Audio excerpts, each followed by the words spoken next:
Well, hello and welcome to another episode of A Photographic Life and another episode of Seesaw, in which Fiona Hayes and I talk about, discuss and kind of review the latest photographic exhibitions that have opened up in London. But wherever you're listening to this in the world, you'll still be able to check out online or at least learn about the photographers. As always, Fiona's been busy. So let's get on with the podcast, shall we?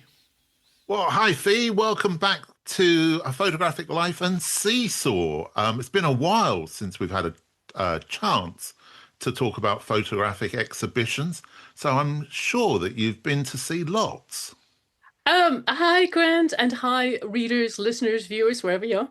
Yeah, You always get that bit wrong. I know. You can't No, take the magazines out of the girl. I know, but I kind of like to make you never know where we might go with this eventually.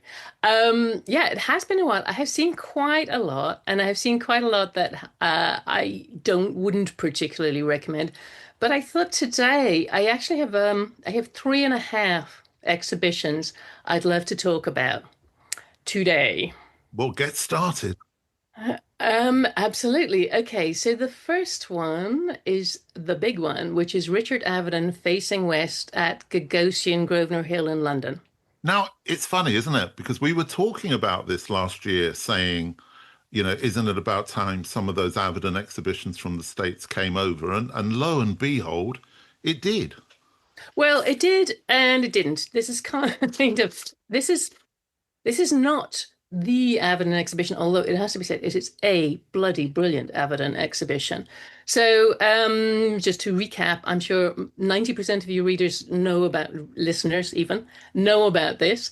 But Richard Avedon, he was one of the biggest, most influential, most successful fashion and portrait photographers in the New York, i.e. in the world, from the 1950s through to the 1980s, 90s.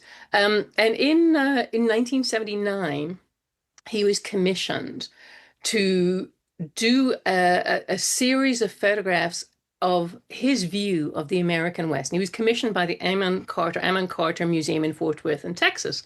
So what ensues then is Dick and his crew spend like 5 years or so traveling around the US. They go to, depending on whose website you believe, the Amon Carter Museum website says 17 states and Canada. Gagosian says 21 states.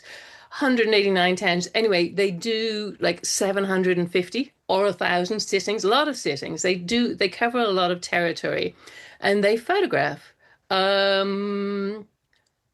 photograph an awful lot of people on a large format camera on a white seamless background.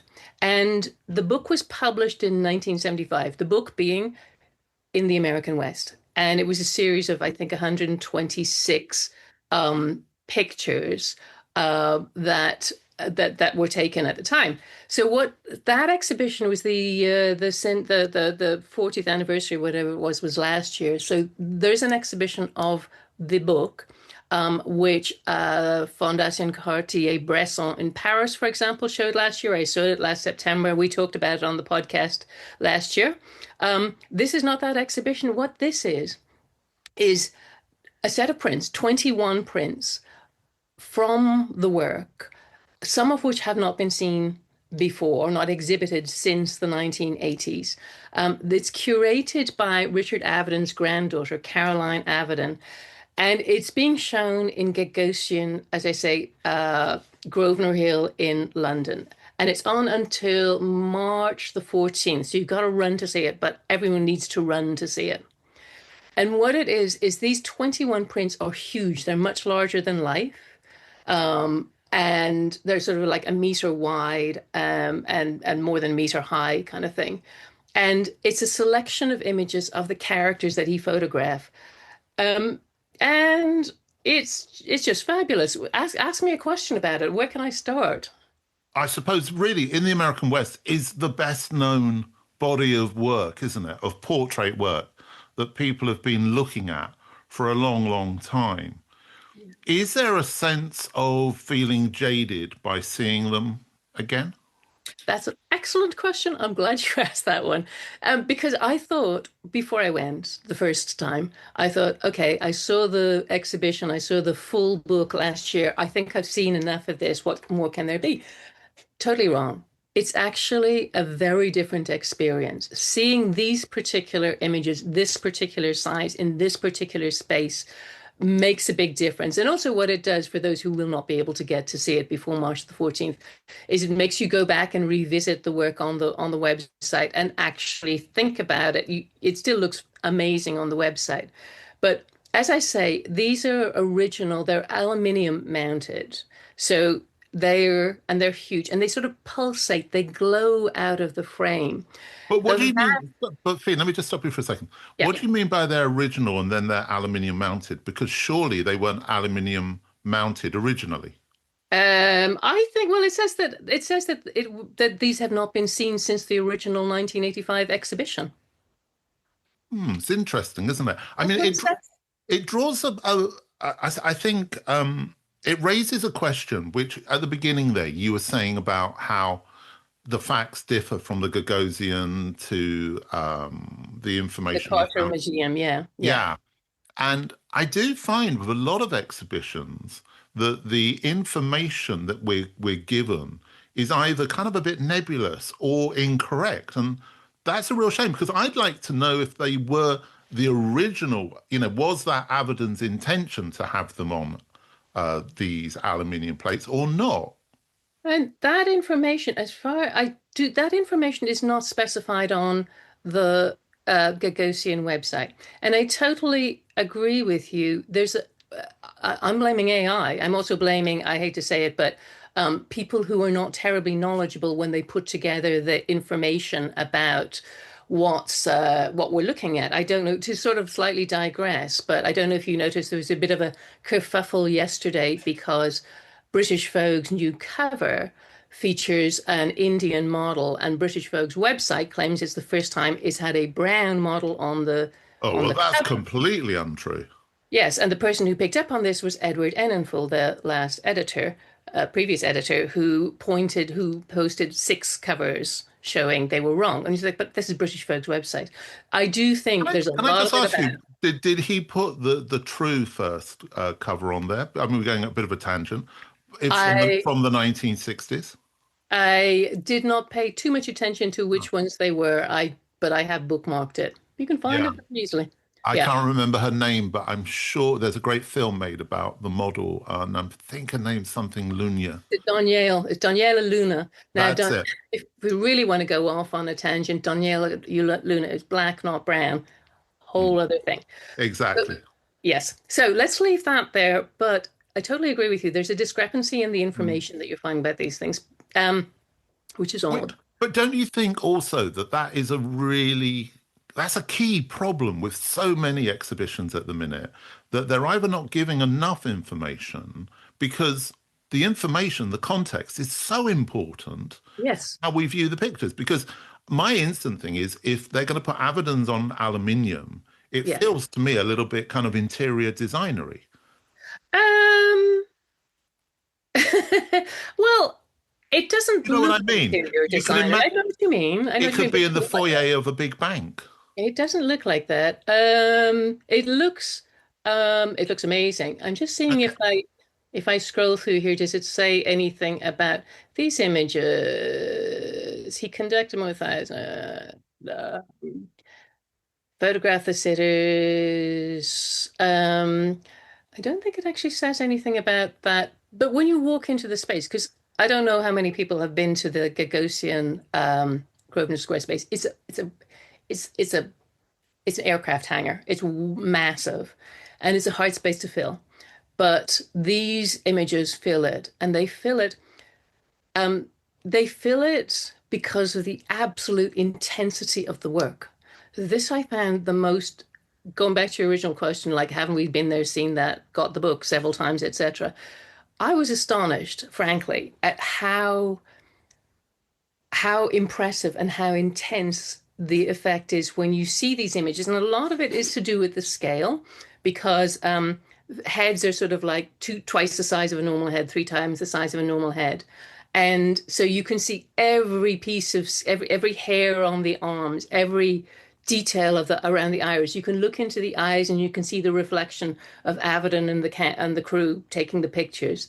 So You can, are we looking at here like the Beatles Let It Be through AI, when suddenly we can hear everything and we can see everything we couldn't see before? But is this going beyond? I can't imagine Avedon at the time being able to make prints with heads 2 feet wide.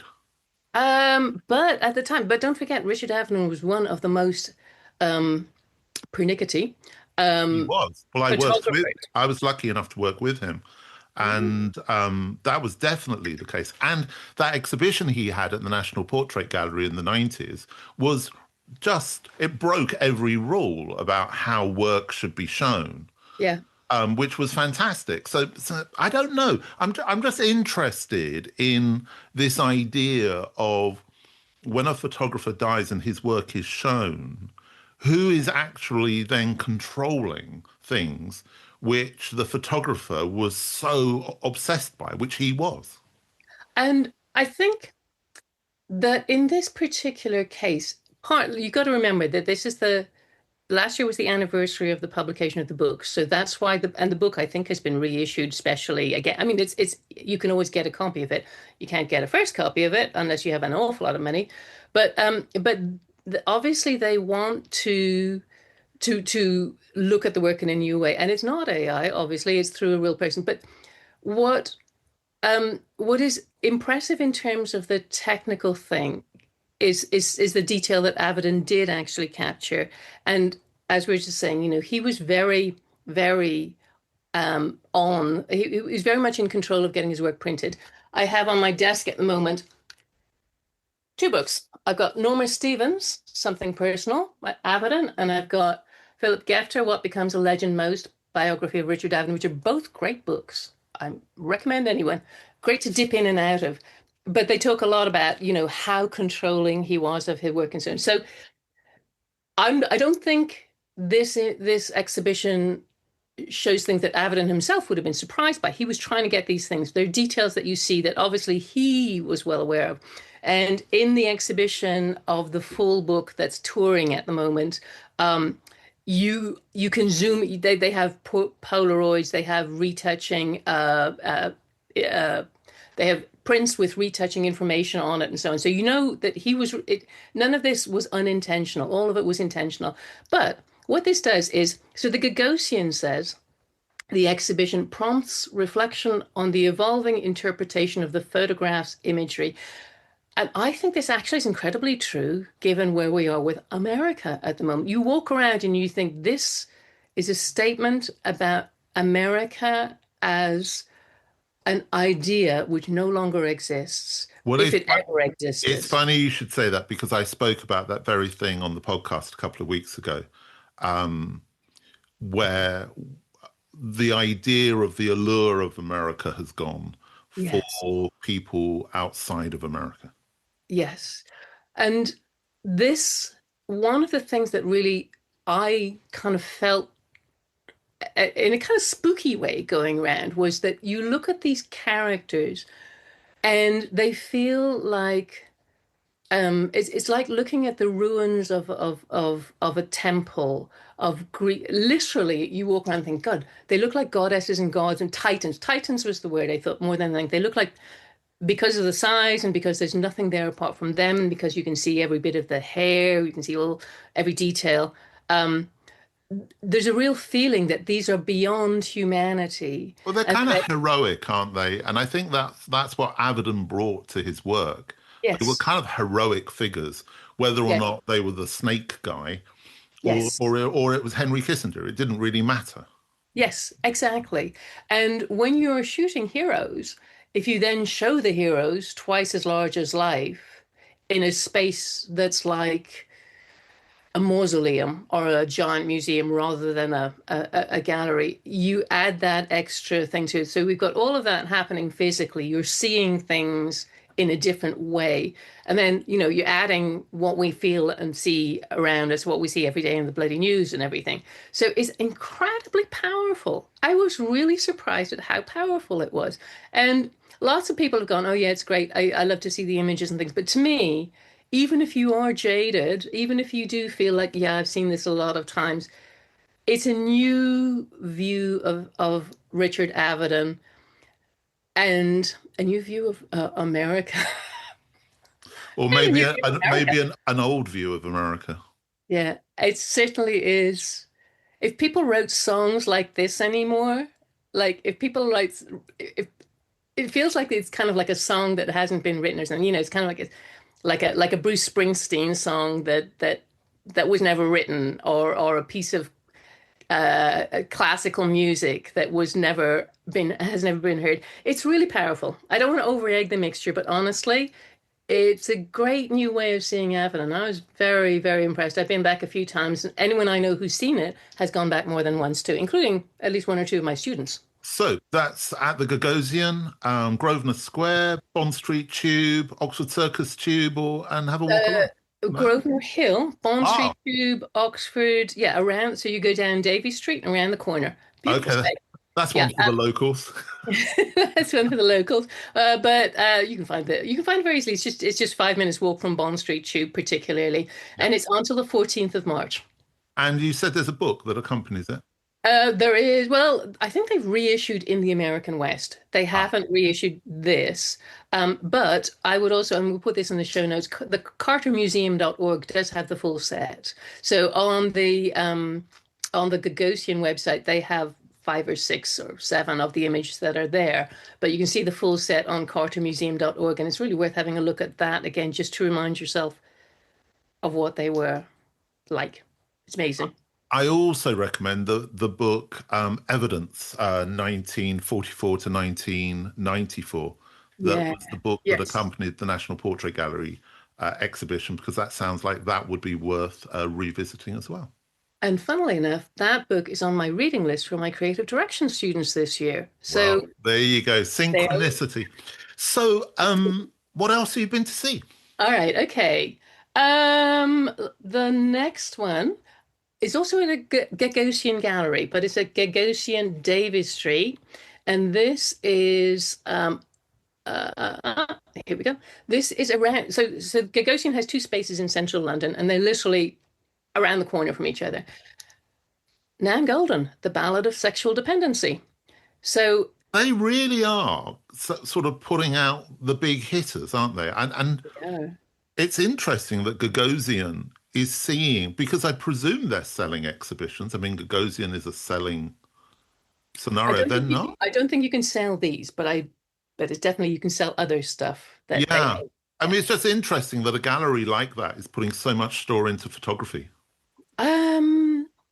Gagosian has got some beautiful photo. If you look on the website called United Nations of Photography, and you look back in some of the contributions way back in the day, there are photography exhibitions, like Gagosian in Paris had this fabulous Peter Lindbergh exhibition that I wrote about billions of years ago.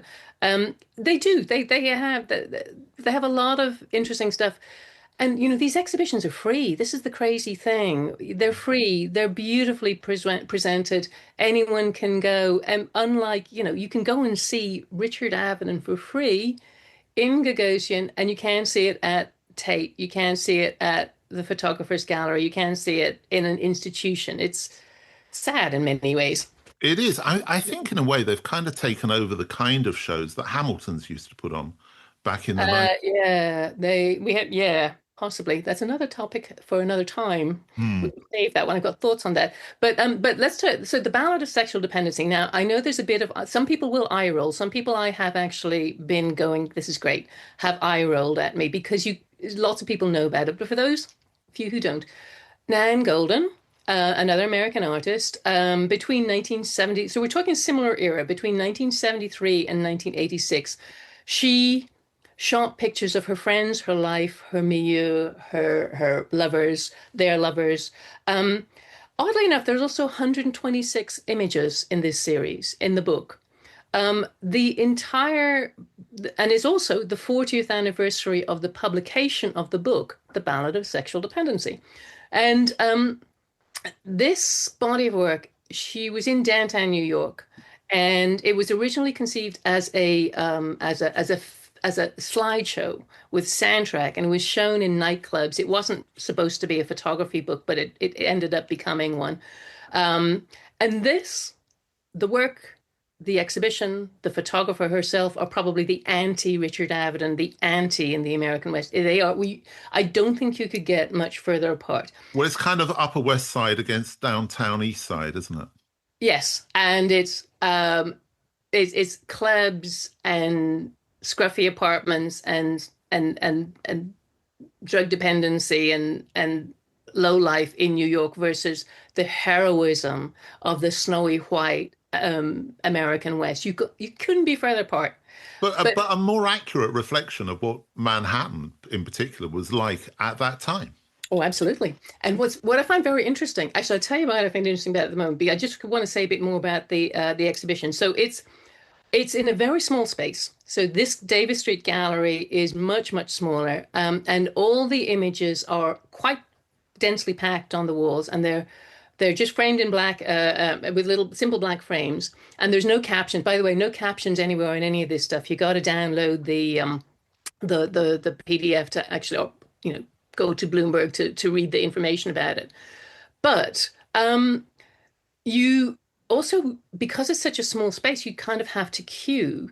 And every time I have gone, there has been a queue, including sometimes the queues out the door and down the street. And a little bit of me is like,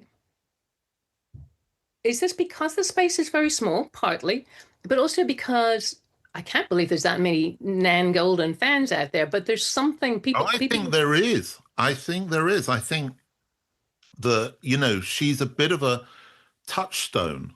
Yes. For teaching photography in the way that Cindy Sherman used to be, or Ralph Gibson used to be. She's kind of one of the names that everybody gets told. Whether that's a good thing or bad thing, I think is really up for discussion. Well, But, I think that could well be the case, depending upon who was in the queue. Did it look like a bunch of students from St. Martin's? it looked like some students from St. Martin's. Yeah, could be. It definitely kind of a fashiony-ish queue a lot of the time, but a big queue. And the reason why I again, so I surprised myself by thinking I just pop in here because, and I did pop in there the first time, think, oh yeah, it's on. I'll just pop in, and feeling incredibly emotional when I walked around. I was really surprised, and I think it works because the images feel wildly contemporary. You actually walk around and it feels like it could, apart from the clothes and some of the decoration, it could be now. It just feels in no way dated, weirdly. And of course, you can see how she influenced Jürgen Teller and all kinds of Corinne Day, Glenn Luchford, David Sims, that whole, exactly all people. they basically were influenced by Larry Clark and Nan Goldin, all of that work from that time through the 90s. Yeah, exactly. And you can really see that. And it just they're quite small. They're like 40 by 30 centimeters. But also revisiting them and seeing them in a complete collection like this, I'm struck by her eye for composition and for color, obviously, and the graphic strength in these images. There's a lot more to them in terms of pure aesthetics than you kind of like remember, given that, the subject matter is domestic violence and drugs, and there's a reputation that goes with them. If you stop thinking about the reputation, you just go, gosh, these are really interesting, rather beautiful, very emotional images.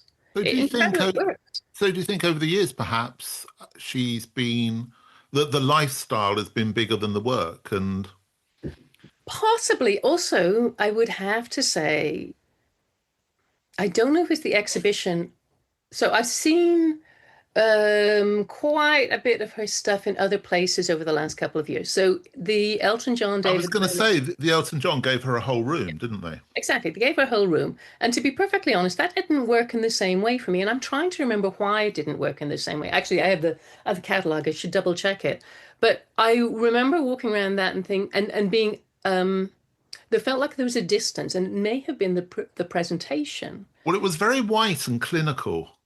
And it was also there was something kind of untouchable about the way the images were presented, I think. But so I don't know if it was the presentation of the image, but at the same time, Gagosian had an exhibition of Nan Goldin around the same time, which was in central London and it was one of her slideshow exhibitions. And it was a slideshow with music. And I went along and I was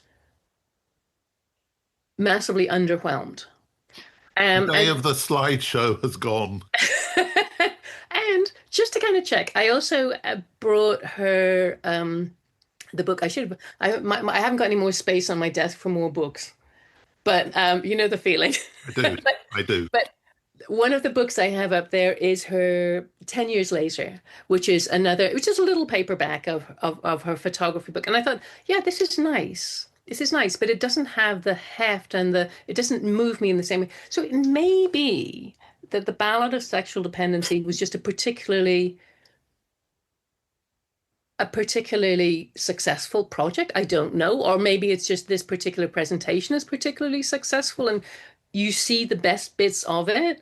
And maybe all the, the slideshows and the paperback book and the Elton John, David Furnish presentation were detracting in some way.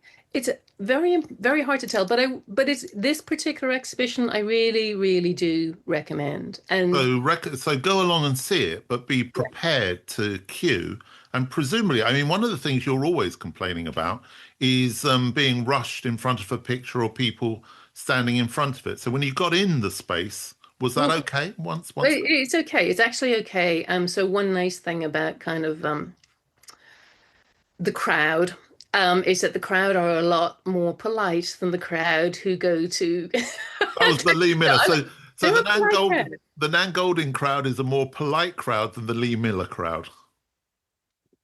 Your words, not mine. Well, there you go. I'm only here to summarize. That's my only role in life. But also, what I would say is because it is really quite a small space, and people don't, there just aren't that many people in it any one time. And of course, you can choose a time. I didn't queue. I just kind of came back a bit later when there was less of a queue and things. And you literally don't have too much. There isn't much space for people getting in front of you. So the actual viewing experience was fine. You're not allowed to take photographs. And I think part of that is simply because there isn't enough space. It would get silly. And I think that's a good idea. But yeah, it's on for a week after the Avedon until March 21st. Really good, really worth going along to if you can, if you're in central London. And again, Bond Street Tube, very close by. So it's a double threat. You can do Avedon and Goldin in the same day or in the same afternoon or morning. Okay, so that's two big hitters. Surely you All can't right. be a triple threat and come up with I another can big one. I want to do a half review and then I want to do my last review, okay? Okay, All right, so the half review, gird your loins. Taylor Wessing at National Portrait Gallery. good God. I Okay. know, I know, I know. Well, actually, I have to say, Mm. I'm going to be a lot more positive, I think, this year than I have been in previous years. So it will be interesting to see how you feel. All right, well, I will take the opposite tack in that case because I'm going to be felt more negative. Okay, well, I like it when the roles are reversed. All right, this is just a half review because the Taylor Wessing is on until January next year. So basically, you can't really you can't avoid it, folks. It's going to be there. Now, although I did know, so going back to our thing about galleries and websites and stuff, when I looked it up earlier, the website doesn't seem to have the National Portrait Gallery's website is claiming tickets are not on sale and it hasn't been updated since November. It may be some glitch or something. It's a But it's a terrible website. they need to sort that out. Yeah. So okay, I went with a bunch of students, several friends have also gone, and we've had conversations. And there's a winner, which I think was a beautiful winner. There's a second and third prize, and the so the second prize is two bears, two furry gay men hugging. It's a beautiful picture. The third prize is a child with their hands on another child's head. Beautiful picture. But when I walked around and I said to my students, what do you think the theme was? They were all very vague, and these are master's students, and they were kind of like, and the thing they came back with is diversity. And I'm like, okay, is diversity is what they always have. Diversity is it. And then I walked out of the exhibition and I wandered around the National Portrait Gallery. And I think, and the reason why I want to do this half review now, having looked at Richard Avedon and Nan Goldin, is um,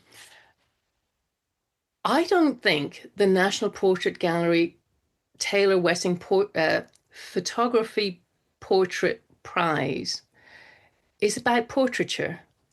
So in Avedon, in the American West, it's portraits of people that take the viewer into their world, and then they take you beyond. There's nothing there except the person and a white background. In Nan Goldin, it's reportage or documentary. These people are what she loves, but what the viewer loves or what we relate to is the situation they're in. It's not the necessarily in the individuals. And you go out into the National Portrait Gallery after this, I think, and most of especially the classic approaches to portraiture it's a picture of a person, and maybe their clothes, but where they are is the least important thing. What they're doing is the least important. Who they are is the most important thing. And when you look at, for instance, the second and third prizes that I've just mentioned, and many, not all of the other things, I don't think it tells you anything about the people. I don't think it's portraiture. Well, here's the thing. I wrote an article about this recently because I'd seen the Portrait of Britain BJP thing.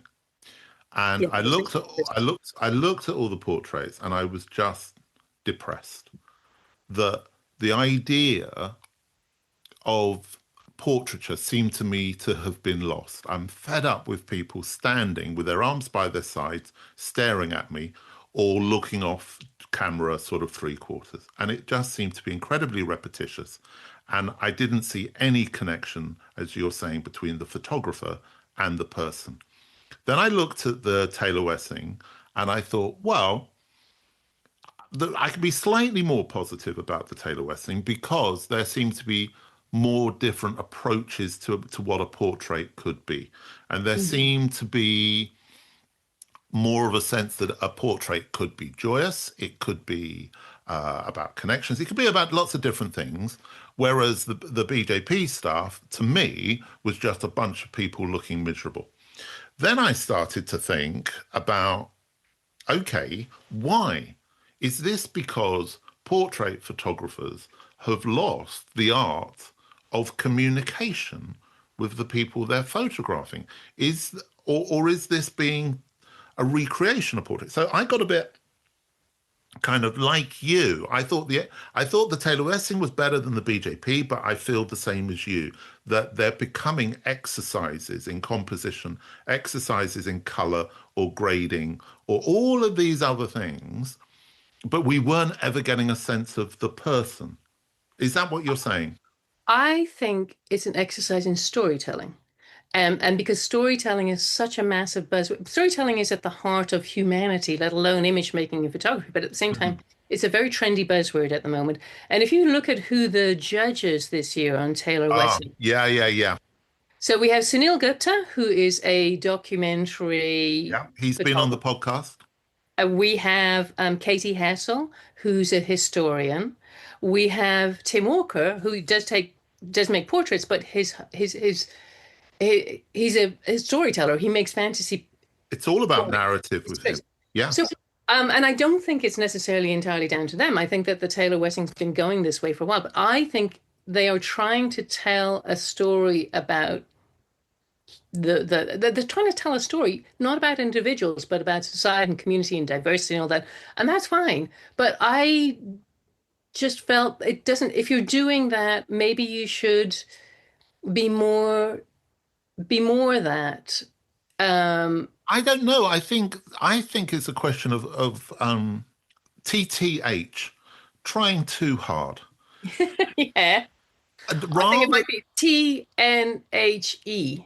which is what? NTA, not trying hard enough. Oh, not trying hard. Oh, no, I think trying too hard to, rather than allowing. I mean, I suppose I say this as a portrait photographer as well, but I never try hard to tell a story when I'm making a portrait. I always just try and connect with the person and allow them to tell the story. Yes. And that's what I think a good portrait photographer does and should do. And I'm not saying I think my basic issue here is that I don't think it's portraiture. And also, and going back to your thing about the BJP, because I was thinking and looking at that too, and I was thinking my feeling about that is that, is there's a lot of not very good portraiture as well. Mm. And let's face it, there's a lot of work when you have an exhibition of 100 people or 60 people, not all 60 or 100 people, or not all, even all 30 people, are necessarily going to be all that good. So we have various issues. One of those issues being the overall standard. Not everyone can be Richard Avedon. No one can be No, Richard Avedon. but also there's just that sense of repetition. It's like, well, you bring them together, and it feels as if they're all the same photograph, just with Yeah, different people in there. And if we yeah, look back, not just at Avedon, but if we look back at the history of great portrait photographers, yeah, whether it be Penn or Karsh or yeah, I don't know, Brand, or yeah, the big names. yeah, They brought some sense of menace, or they brought some sense of connection, or some sense of joy. It always varied, but there yeah. was something more than what the person was wearing or where they were sitting. Exactly. And if you think of someone like Pan or Platon, for Oh, I example, can't. No, I can't go down that road. all right, fine. Well, I cannot have those two names in the same sentence. I'm sorry. all right.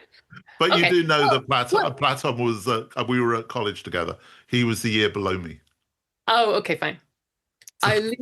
We leave that name. The Leave name that name to one side. we shall not mention the second P again. No, no. Um, but if you think of the kind of people that we're mentioning, on the whole, it is an image. You could take them out of the location, you still get a great picture of the person. You could, because the place and what they're doing is not the important thing. It's kind of like where Annie Leibovitz is quite interesting as a portrait photographer, because she tells so much stories, but at the same time, I would say most of the time her portraits tell you something about that they work as portraits as well as storytelling. Because even though she has a very Well, she's a documentary photographer intrinsically. yeah. But So, she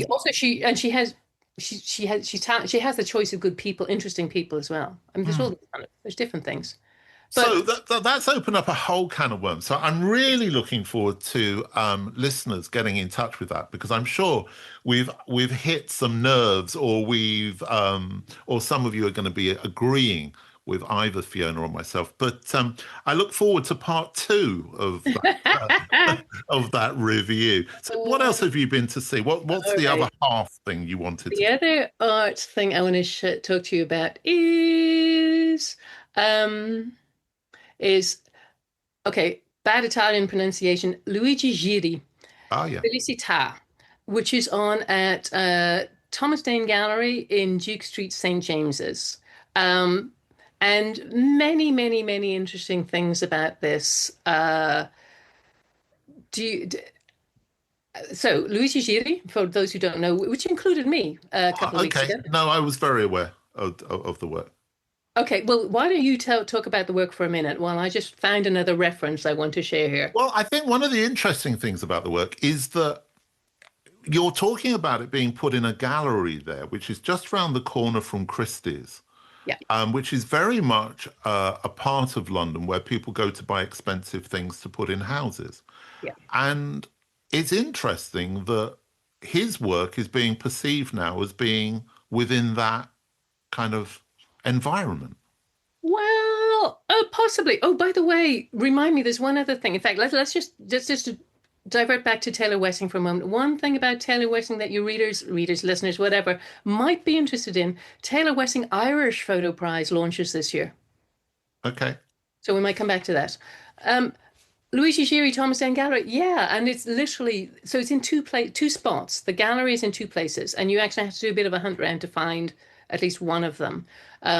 But one of them is directly opposite Christie's at the end of the street. So okay, a bit about the photographer. He died in 1992, age 49. He worked in color. He was he was contemporaneous with Nan Goldin and Richard Avedon, and also William Eggleston and Stephen Shore. And so there's all that kind of like beginning early color photography. And he has, so the two exhibitions, one of them is sort of landscapes, and I'll try to describe it first of all. It's like they're taken in parts of Italy in the late 70s, early 80s. And if you ever interrailed around Italy as a teenager in the early 90s or late 80s, you will have this idea, or if you were young and you traveled in sort of like that part of Europe on a budget, and you know what it's like to kind of go to a bar that's not really open yet and there's nobody around and the streets are kind of deserted and you're a bit lonely, and there's a feeling of sort of abandonment, or that like you're on your own, and you Sounds know like you're taking us through your own personal hell there, Fia. might well be. My best very friend accurately described. But that is a good description of his work. I mean, it is a really good description of his work. Yeah. And so they have things like, there's sort of like a garage forecourt that's very, very brightly lit at twilight. So you can see in the background that the sky is lilac, and the lights around it are greenish, but there are no human beings anywhere. There's sort of like images of bars that are waiting for people to turn up, abandoned late at night. There's a real feeling of spaces in between where, if there are people, and there are some people in some pictures, they're going somewhere, they're coming from somewhere. And it's very, very filmic, very cinematographic. And the curators, one is Luca Guadagnino, film director, as in Call Me By Your Name, Mr. Spuria, I think. Another is Alessio Bolzoni, who's a fashion photographer and among other things, an art director. And you can kind of, when you go around this, you can go, it feels, I can see why a fashion photographer and a film director would be drawn to this work. And as I said, it's in two locations. The one in number 11, I think you have to find a little sign, you have to knock on the door, you have to go up some stairs, and there are 2 or 3 rooms. There's not a ton of work, but I just love it. The images are not big. They're sort of, A4 in frames, and white walls, white mounts, white frames. So you have these little tiny spots of quite delicate color as you go around. But it really feels like you have stumbled upon what could be a film set, and you can almost hear the music, and it's just very, sometimes I find myself walking around with a smile on my face, and this was one of those occasions. And then you go downstairs and out the door and down to the other end of the street, which has a more sort of a conventional gallery space, as in a big white space. And the images in there are more abstract. So there's cut-ups, there's kind of collage-y things. There's images of photographs of bits of pictures that he found on the street and things. So it's much more abstract. It's a different feel, but it feels incredibly now. It feels very anti-AI. We're talking a lot in sort of creative direction language these days about scanning, scrapbooking, collaging, doing things that have a human feel to them. So it feels very, very now. I didn't say that, but it's great. Yeah, but the reason I'm surprised that it was in that gallery is because for a while, I kind of knew a few of the Italian photographers who never people like Paolo Barbieri and so forth, who I was friendly with. And there is a whole thing in Italy of like there is in France, where there are all these photographers that are really highly considered, but Yeah, sort of don't really exist outside of France or of, exactly. and particularly of Italy. And so Yeah, so that's why I was kind of surprised that it was in a gallery space like that. But I do feel that the landscapes are very AI. It's exactly that if you put into AI, give me an Italian petrol station at twilight, that's kind of what it would give you. And I think but I know, but I think that that's a problem with landscape photography, and I think it's a problem it's going to have, yeah. is that perhaps it's one of the easiest to come up with, because if it wasn't, then filmmakers wouldn't be using CGI and having been using it for so long to create imaginary environments. Well, I think that's a separate discussion. And I think that's yeah, that's definitely a separate discussion because you go to this because all I can say about this exhibition is it feels oh, the pictures were taken in the 1970s and Yeah, 1980s. They're nothing to do with computers. no. It's all analog, all that kind of stuff. So whether people look at them now or people have looked at them in between and use them and scrape them for training AI, that's a whole other conversation. Mm. And it makes it, I think, even more worthwhile if you are in St. James's, that bit of London, to pop in and have a look at them because they are very lovely and very interesting and feel, as I say again, very now. And so if you got sort of Avedon is heroic and mythic, Nan Goldin is downtown and clubby and vital. Luigi Ghirri is slightly, it's artistic, it's European, it's a different vibe, but actually the three of them work very well together, I would say. And I think that's a perfect place to leave it. But also, what you've given our listeners is a potential lovely day out in London, strolling from one to another, because they're all within a 10 or 15-minute walk Exactly. of each other. Exactly. But also, obviously most people listening will know Goldin and Avedon, but perhaps time to revisit their work, and a photographer they won't perhaps be aware of to discover. So, what a lovely selection you've given us this month. I thought it was a pleasure. And just to say, you've got a bit of time with Luigi G. Felicitas on until May the 9th. And those galleries are not, they're open sort of Tuesday to Friday or something. So if you do decide you're going to stroll, check the gallery times check the gallery website for admission times. Always good advice. As always, Fee, thank you for pounding the pavements for us over the last couple of months, and look forward to catching up next month with the second half of Taylor Wessing, and no doubt lots of other excellent nuggets.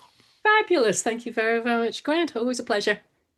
Well, thank you, Fee, and thank you, everybody, for listening. I hope you enjoyed that particular episode and it has inspired you to get out and not only see those exhibitions, but of course, go and see whatever exhibitions are near you. They need our support. Anyway, that's it for this month as far as exhibitions are concerned. Fee will be back next month with a whole load more. In the meantime, I'm going to suggest you just take care.